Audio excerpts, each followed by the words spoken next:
दुनिया की दो सुपर पावर और दुनिया की दो आला ताकतें सैयदना उमर फारूक आजम का मुकाबला न कर सकी।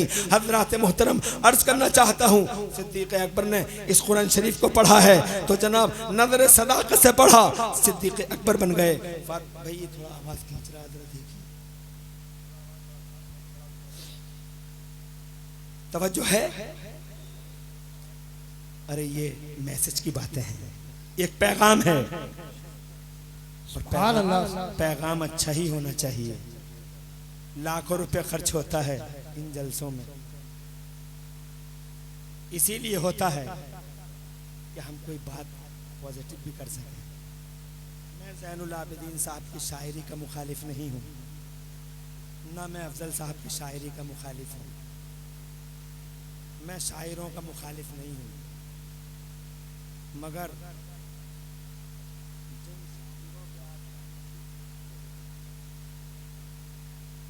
इन्हें अपने कलामों में कोई ना कोई अच्छा मैसेज भी रखना चाहिए। और इनके कलामों के मैसेज अल्लाह अपनी पनाह में रखे। आपको तो अक्ल इस्तेमाल करनी है नहीं, आपको तो बस एक काम करना, बस अगर ज़ैनुल आबिदीन भाई यहाँ स्टेज पे हैं, मुझे नहीं मालूम है या नहीं है, माजरत के साथ गुजारिश और सैयद शहादत मियाँ से भी गुजारिश, आपका नाम वाला कादरी साहब किबला, आपसे भी गुजारिश,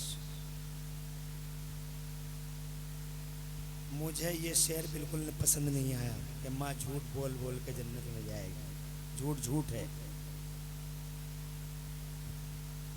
झूठ झूठ है, चाहे माँ बोले बाप बोले, यहाँ तक कि किताबों में ये लिखा है कि मजाक। सामीन हजरात, आज का ये प्रोग्राम सलमान साउंड जोखनपुर की जानिब से रिकॉर्ड किया गया है। ये झूठ नहीं है, रखी थी शक्कर उन्होंने, नहीं, बहस मत कीजिए और बात को समझने की कोशिश कीजिए। आप मौलाना नहीं है, मुफ्ती नहीं है। माँ झूठ बोल के इन जलसों से हम ये मैसेज नहीं दे सकते कि माँ झूठ बोल के जन्नत में जा सकती हैं, बल्कि झूठ चाहे मजाक में ही बोला जाए। आप नबी की नात पढ़िए, नबी की नात पढ़िए, हुजूर की तारीफ कीजिए, मैसेज दीजिए। और मैसेज ये है कि एक अकेला कुरान, तवज्जो चाहूंगा, जरा जोर से कहिए सुभान अल्लाह, और जोर से कहिए और तड़प के कहिए, अरे इधर देखिए आप, जोर से कहिए सुभान अल्लाह। सैयदना उमर फारूक आजम ने इसी कुरान को पढ़ा, ऐसा पॉलिटिशियन बन गया, ऐसा पॉलिटिशियन कि दुनिया में दो सुपर पावर मेरे उमर फारूक आजम का सामना नहीं कर सके। अकेला उमर एक तरफ और दुनिया के दो सुपर पावर एक। अरे यार बैठते क्यों नहीं? मैं हुजूर सल्लल्लाहु अलैहि वसल्लम के मदरसे की बात कर रहा हूं। अकेला उमर एक तरफ और दुनिया के दो सुपर पावर इधर, ये बैठ जा, बैठ, नहीं बैठ, दो सुपर पावर एक तरफ, मगर अल्लाह की कसम सामना न कर सके उमर फारूक आजम दो सुपर पावरों का। ये कुरान पाक पढ़ने वाले उमर हैं। इसी कुरान को मदीने की यूनिवर्सिटी में सैयदना उस्मान गनी ने पढ़ा तो वो खुदा कसम फाइनेंस का एक्सपर्ट बन गया। वो जनाबे वाला मेरे उस्मान गनी अल्लाह की कसम इक्तिसादियात के माहिर हो गए। और ऐसे माहिर हुए अल्लाह ने ऐसा एक्सपर्ट बनाया और ऐसा अर्थशास्त्री बनाया मेरे उस्मान गनी को कि आज उनके इंतकाल को खुदा की कसम लगभग 1400 साल बीत रहे हैं, 1350 साल, मगर आज भी मेरा उस्मान गनी पूरी दुनिया में एक आइडियल के तौर पर माना जाता है। आज दुनिया का कानून है कि अगर सेठ मर गया, उसका जनाबे वाला अकाउंट, चाहे वो सेविंग हो चाहे वो रनिंग हो, चाहे वो करंट हो, खुदा की कसम उसी दिन खत्म हो जाता है। कंपनी दिवालिया हो गई, अकाउंट क्लोज हो गया। मगर दुनिया का पहला सेठ है उस्मान गनी, इंतकाल फरमाए तकरीबन 1300 साल हो गए, 1300 साल।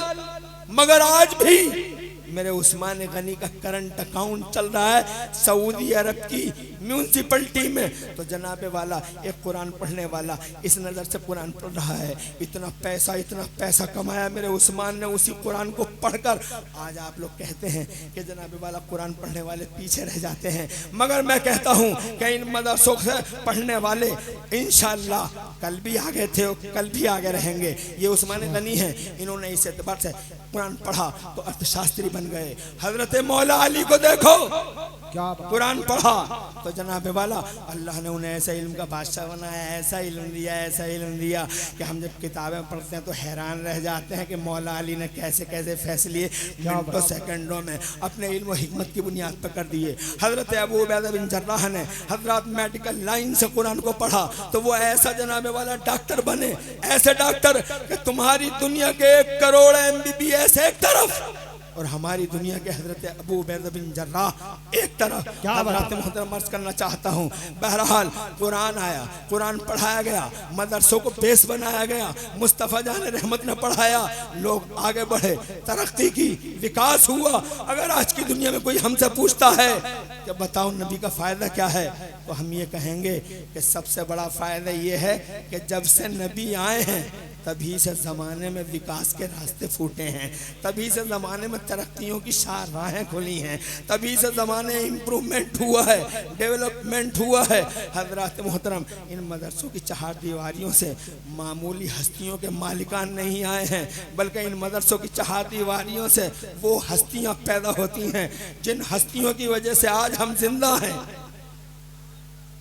आज हम जिंदा हैं। हाँ, हम अल्लाह वालों की वजह से जिंदा हैं। ज़रा दूर से कह दो तरफ के सुभान अल्लाह। ये हैं तो हम हैं, अल्लाह वाले हैं तो हम हैं, और अल्लाह वालों का सबसे पहला सरचश्मा यही मदरसे हैं। इन्हीं मदरसों से सैयदना हुसैन आदम जैसी हस्ती सामने आई, इन्हीं मदरसों से गौसे आदम, महबूब सुबहानी, गौसे समदानी, शहबाद मकानी, हुजूर सरकार मुहीयुद्दीन शेख अब्दुल कादिर जीलानी जैसी हस्ती इन्हीं मदरसों की 4 दीवारियों से जनाबे वाला हमारी नज़रों के सामने आती है। गरीब नवाज इन्हीं मदरसों की 4 दीवारियों से बाहर आते हैं, गरीब नवाज जैसी हस्तियाँ।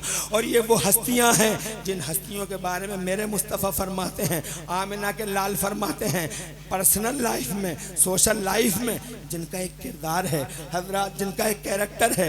रात के जनाबे वाला इस सन्नाटे में हो सकता है ये बातें आपको अच्छी न लगती हों, मगर 15 मिनट और चाहता हूँ, इजाज़त हो तो हाथ बुलंद करके कह दें सुभान अल्लाह। हजरात माशाअल्लाह जोर से कहते हैं सुभान अल्लाह। तो मैं आपसे ये कहना चाहता हूँ कि ये वो हस्तियाँ हैं जो इन मदरसों की 4 दीवारियों से बाहर आती हैं। कौन सी हस्तियाँ? जिन पे हमारी ज़िंदगी डिपेंड है, वो हैं तो हम जिंदा हैं।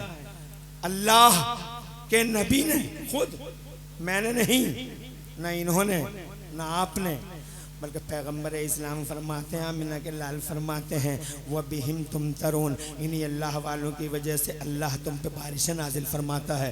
वह बिहिम तुर्दकून, और इन्हीं अल्लाह वालों की वजह से अल्लाह तुम्हें रिस्क अता फरमाता है। यानी ये रिस्क जो है गौसे आज़म की वजह से है, ये रिस्क जो है गरीब नवाज की वजह से है, ये रिस्क निज़ामुद्दीन औलिया की वजह से है, ये बारिश जनाबे वाला अलाउद्दीन साबिर पाक कलियरी की वजह से है, नेक बंदों की वजह से बारिश है, और बारिश है तो जनाबे वाला पानी है, और पानी है तो जिंदगी है। इसका मतलब हमारी जिंदगी के पीछे अगर कोई खड़ा है तो बगदाद का गौसे आज़म खड़ा है, अजमेर का गरीब नवाज खड़ा है, निज़ामुद्दीन औलिया खड़े हैं, अलाउद्दीन साबिर पाक खड़े हैं, अल्लाह वाले खड़े हैं। तो ये जितने भी अल्लाह वाले हैं दुनिया के पर्दे पर, हजरत हमारी जिंदगियों का निशान है। इसका मतलब ये हुआ कि इन मदरसों की 4 दीवारियों से वो हस्तियां सामने आती हैं जिन पर हमारी जिंदगी डिपेंड है। जब हमारी जिंदगी इन अल्लाह वालों पर डिपेंड है तो खुदा की कसम इसका मतलब ये हुआ कि ये अल्लाह वाले सामने आते हैं मदरसों से। जरा जोर से कहिए, सामने आते हैं मदरसों से, और हमारी जिंदगी डिपेंड है इन अल्लाह वालों पर। इसका मतलब हमारी जिंदगी डिपेंड है मदरसों पर। हमारी जिंदगी डिपेंड है, मदरसे होंगे तो अल्लाह वाले होंगे, अल्लाह वाले होंगे तो हमारी ज़िंदगी होगी। इसका मतलब मदरसे हैं तो ज़िंदगी है, मदरसे हैं तो ज़िंदगी है, मदरसे हैं तो जीवन है, मदरसे हैं तो लाइफ है, और मदरसा नहीं तो लाइफ भी नहीं। आज यही वजह है लोगों ने मदरसों पे तवज्जो देना कम कर दिया है। मदरसों पे जनाब वाला कोई तवज्जो नहीं है, बल्कि मदरसे की मुखालफत होती है, मौलाना साहब की मुखालफत होती है। और ये बेचारा मौलाना दामन फैला फैला के गली गलियारों में इस मदरसे के लिए कोशिश करता है, तो बहुत सारे लोग उसका इस्तेज़ा करते हैं, उसका मजाक उड़ाते हैं। हज़रात मोहतरम, मदरसों में पढ़ने वालों को हकारत की नज़रों से देखा जाता है, जबकि मदरसों में पढ़ने वालों की ये शान है कि जो लोग मदरसों में पढ़ते हैं, खुदा की कसम मेरे मुस्तफ़ा फरमाते हैं, मदरसों में पढ़ने वालों के पैरों के नीचे फरिश्ते अपने पर बिछा दिया करते हैं। ज़रा मकाम देखिए, दुनिया में तुम उन्हें VIPs कहते हो, उनके पीछे रेड कारपेट, उनके वेलकम होते हैं, रेड कारपेट वेलकमिंग होती है, और उनके पैरों के नीचे लाल रंग की कालीनें बिछाई जाती है। जो तुम VIP कहते हो, जिन्हें तुम VIP कहते हो, वो VIP जो गरीबों के कोटे खाते हैं, जो यतीमों के माल खाते हैं, वो VIPs। हजरात मोहतरम, वो तुम्हारी दुनिया के सोकाल्ड VIPs, मगर अल्लाह की दुनिया के और जनाब अल्लाह की टर्म में असली इनफैक्ट और एक्चुअल VIPs अगर हैं तो ये तालिब इल्म हैं। ये तालिब इल्म जिनके पैरों के नीचे लाल रंग की कालीन नहीं बल्कि फरिश्ते अपने पर बिछा लिया करते हैं। जनाब वाला, ये तो तालिब इल्म हो गया। और इस मदरसे में पढ़ाने वाले आलिम के बारे में मुस्तफ़ा जान रहमत इरशाद फरमाते हैं कि ये बाअमल आलिम दीन जिंदा है तो रहमत, और अगर मर गया तो जिस कब्रिस्तान में दफन होगा, उस कब्रिस्तान में इधर चारों तरफ 40 कब्रों से अजाब उठा लिया जाता है। 40 कब्रों से, यानी जिंदा रहे तो रहमत, मौजूद रहे तो बरकत। और तुम्हारे कब्रिस्तानों में अगर दफन हो जाए तो खुदा की कसम पूरे कब्रिस्तान के लिए मगफरत का सामान बन जाता है। हज़रात मोहतरम, ये आलिम है, ये मुतालिम है, ये मदरसा है। अंदाज़ा लगाइए कितनी बड़ी ज़रूरत है समाज की। आज हम इस ज़रूरत से बहुत दूर आ गए हैं, और कुरान शरीफ की तो हमने माज़अल्लाह सदबार माज़अल्लाह ये हालत बना दी कि हमारे घरों में कुरान तो है, हमारे घरों में कुरान तो है, मगर ताक में रखा हुआ है। गर्द चढ़ गई, गुबार हट गया, इस कुरान की तरफ किसी की तवज्जो नहीं है। हजरात, ज़रूरत है कि हम कुरान पढ़ें, ज़रूरत है कि कुरान पढ़ाएं, ज़रूरत है कि इन मदरसों को देखें और इन मदरसों की तरफ इआनत के हाथ बढ़ाएं, और कारी आलम तहसीनी जैसे और सैयद शहादत मियाँ जैसे लोगों को हम जनाबे वाला सपोर्ट करें कि ये लोग बड़े बड़े मदरसे तामीर करें, और इन मदरसों से इल्म के उजाले ज़माने के पर्दे पे आएँ, और जनाबे वाला विकास हो इस समाज का। हजरात, आखिरी बात, परेशान तो नहीं हो? मैंने माशाअल्लाह ना चाहते हुए भी इस वक्त में एक इल्मी बात आप हजरात के सामने कर ली, और मुझे अच्छा लगा कि आप हजरात ने ये पैगाम की बात मेरी इस टाइम में सुन ली। हालांकि मुझे एहसास है कि रात के 2:30-3 बजे इस तरह की बातें नहीं की जाती हैं, मगर चूँकि मेरी आदत है कि हमें ज़रूरत है कि दूसरे को साथ में रख के आगे बढ़ें, और इस्लाम से, इल्म से, मदरसे से जोड़ने की मुहिम जारी रखें। इसी मुहिम पे अब चूँकि मुझे हुक्म था कि तालीम और इल्म पर आपसे बात करूं, मुझे खुशी हुई कि अल्हम्दुलिल्लाह आपने सुना मेरी गुफ्तगू को। आखिरी बात, मेरे मुस्तफ़ा प्यारे सल्लल्लाहु अलैहि वसल्लम इरशाद फरमाते हैं कि कल मैदान महशर में जब 2 लाइनें बनी होंगी, ये जन्नतियों की लाइन है, ये जहन्नमियों की लाइन। मिशकात शरीफ की हदीस है, ये जन्नतियों की लाइन है, ये जहन्नमियों की लाइन है। जन्नती लाइन में जन्नती खड़े हैं और जहन्नमी लाइन में जहन्नमी खड़े हैं।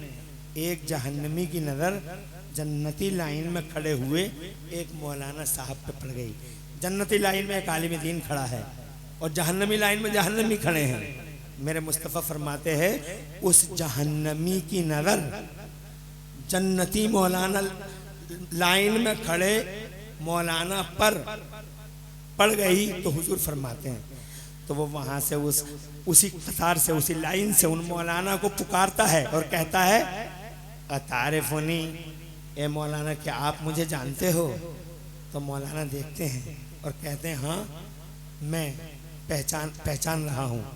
तो कहता है कि हुजूर, वो कहता है जहन्नमी लाइन में खड़ा, सरकार के अल्फाज हैं, वो कहता है कि हुजूर मैं अपना तारुफ आपसे क्या कराऊं, बस इतना समझ लीजिए, अतई तो कभी वदुइन, ए मौलाना एक बार मैंने आपको वजू का पानी लाकर दिया था।